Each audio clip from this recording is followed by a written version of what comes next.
Okay, good day mga ma'am sir. Alright, so karon na nako i-release karon nga unit nga DA17 4x2 Tetronic audit setup mga ma'am sir. Alright, so kaning unit no panag-iya ni Mr. Tambukan nga taga Tibuli, South Cotabato.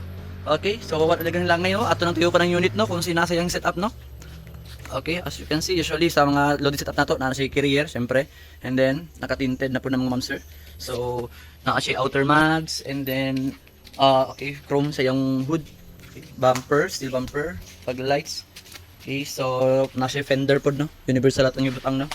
Okay, okay, sisa na outer mags pero di siya na nagpisik-pisik. Okay, so tuyo ko na to. Ano setup niya? So sa yung likod no, napod siya ay step board para sa mga pasahero nga mo cut para sa likod. Okay, so ang kulay na to na beach day no, two-tone beach ni, mga ma'am sir. Okay, so there is sulod niya. Nasa extension seats. So mini fan. So tinted na to, medium lang. Dili kayo siyang ngit-ngit ng gabi, no? Okay, interior niya, straight seat siya mga ma'am sir. And then, dere, same, so power window na po ni. Ato ang ibang power window ni, no? So, new ceiling, and then dash cam, and then napos siya touchscreen stereo with reverse cam. Okay, brand new mattings. Pati sa likod. And then, carrier na, registered na po na siya. Okay, so much for that, no? Sa mga ganang sa ingaling setup mga ma'am sir, no? Ayaw ka ulo in sa atong page, no? This is 2P Surplus Garage. Have a good day.